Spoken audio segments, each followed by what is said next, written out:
Promo alert. Promo alert. Promo alert today is your boy Glock 45.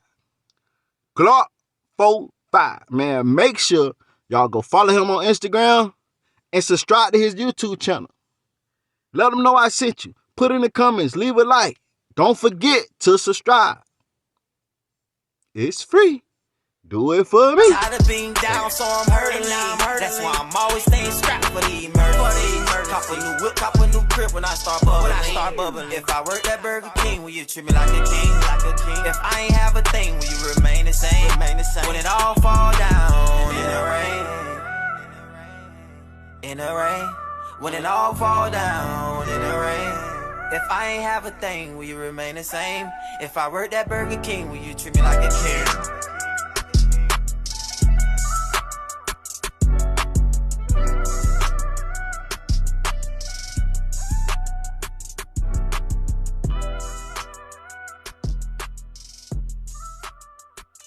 What up, gang? I'm back with another video. Let's get straight into it, man.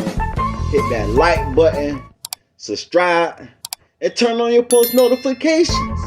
It's free. Do it for me. Promo alert.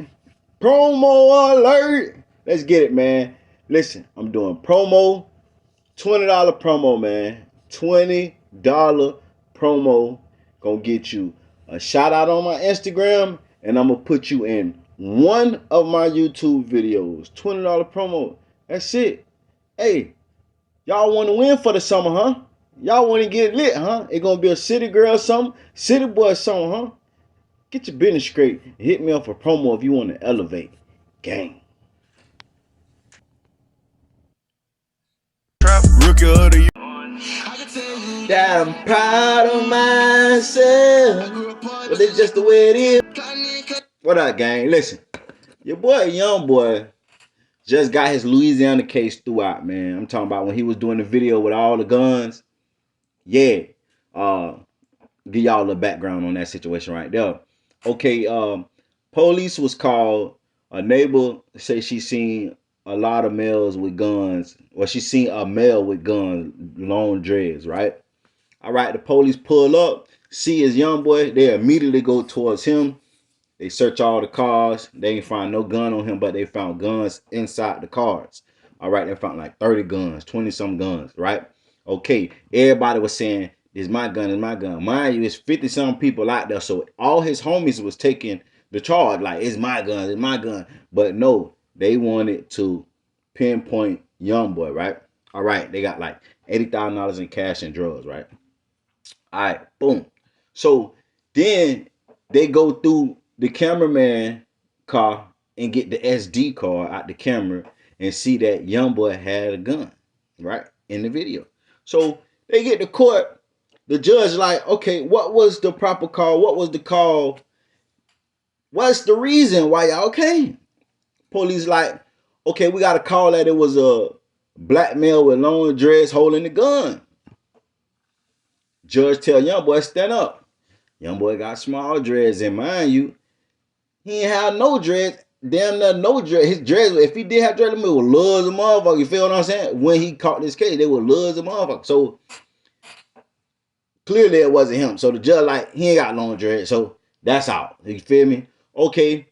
So what made y'all go in the car?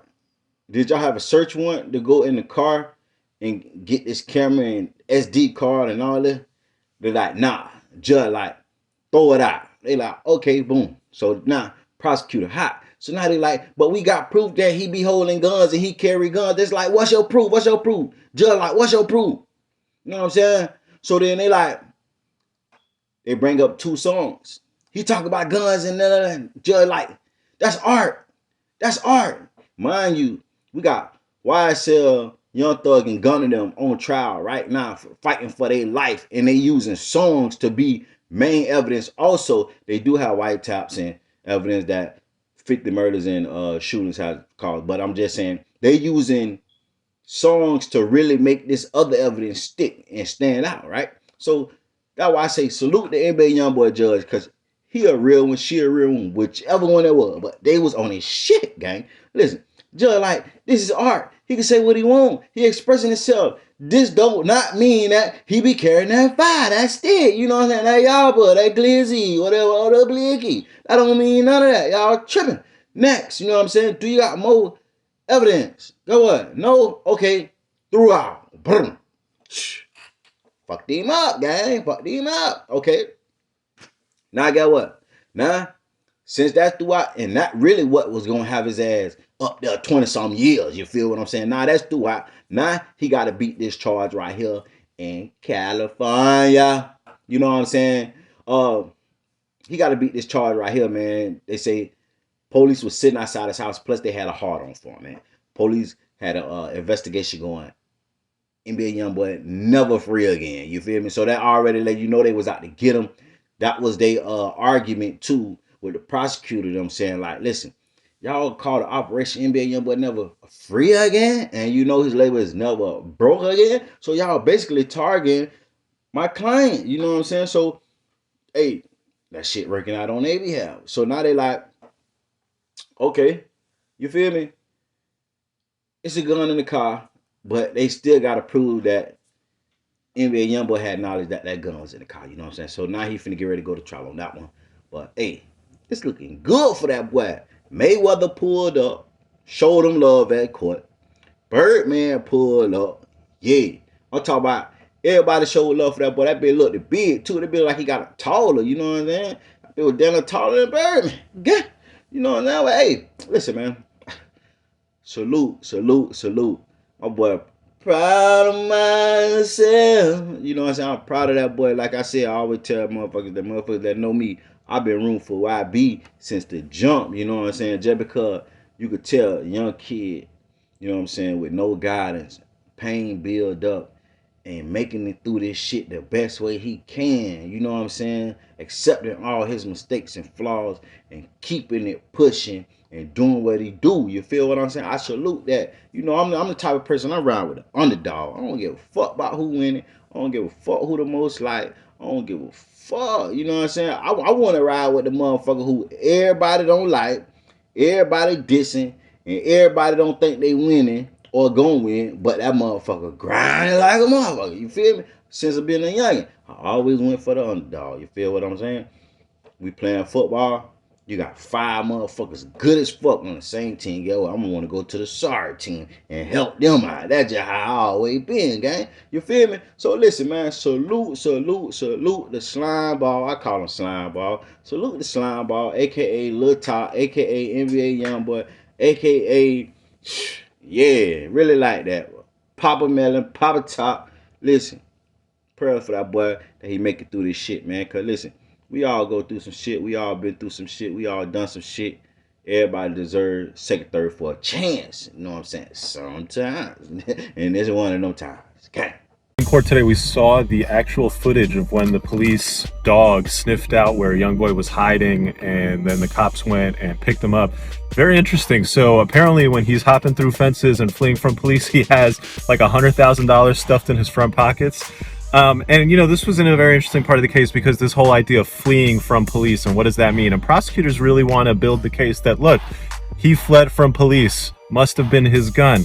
And you know, in today's times, that argument, it just doesn't hit the same, because I think these days when people hear young black man flees from police, yeah, if he was on trial for fleeing from the police, which is illegal, he would definitely get convicted. But he's not on trial for fleeing from police. He's on trial for illegal possession of a weapon. And to the extent you want to connect the fleeing to the possession of a weapon, These days, people understand that there might be a lot of reasons why somebody would flee from the police. And so prosecutors, I think, are really overestimating how far that fact is going to go with the jury. Update, we heard from the FBI's fingerprint expert who did testing on the evidence.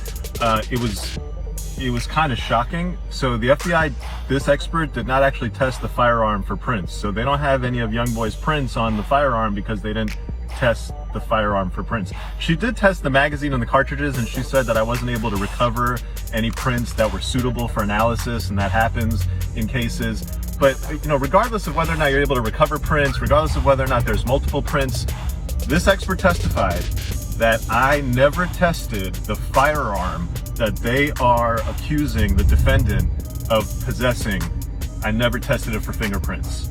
I'm pretty sure there are no other fingerprint experts that are going to testify. So it looks like the prosecutors are going to charge him with possession of a gun without ever testing the gun for prints.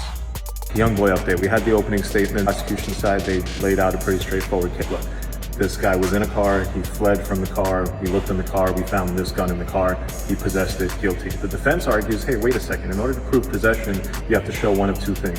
One, you have to show the guy actually had it. So here's my phone, I have it, it's in my hand. If you can't show that he had it on him, like my phone is in my hand, you can show that, all right, well, he knew that it was somewhere and he had control over that location. Question, did he know that the gun was there? Could somebody else have put it there? The defense introduced the idea that there's no DNA fingerprint evidence linking this guy to this gun. There's at least 5 different sets of prints and DNA on the gun. And in the car, in and around the gun, they found a whole bunch of stuff that did not belong to him. You can show belonged to somebody else. So other people were in that house, other people are in that car, other people are always around this guy, and he has lots of cars and houses. The idea that you're going to just charge him with possessing everything in one of those cars or houses, maybe that's not how the law should work. The morning session of day 2 of the NBA Youngboy trial, we had some Kyle Rittenhouse vibes. I'll explain to you what I mean. The FBI agent who searched the car testified. The prosecution was getting him to explain that what he found in that vehicle was a car and a bunch of stuff belonging to Youngboy. And they kept kind of going on and on about all the stuff belonging to Youngboy that eventually the judge was just like, yo, stop. We see it. There's stuff in there that belongs to him. There's a gun in there. We get it. Move on. And the defense came up and they kept pointing out all the stuff that didn't belong to NBA Youngboy. They're like, yo, what about this? There's a baggage claim ticket from an airline. It has somebody else's name on it. There's like all these clothes. They're like, yo, who all these clothes belong to? There's like a box. Did you look in the box? He's like, nah. There's like a Beverly Hilton hotel. There's all this stuff that like could have belonged to other people or did belong to other people. Frustrated with the defense going on and on about this might have been other people's stuff. And he's like, look, we get it. You don't know whose other stuff may have been in this car. You don't know if other people may have been in this car. Let's move on. And the defense is like, all right, done.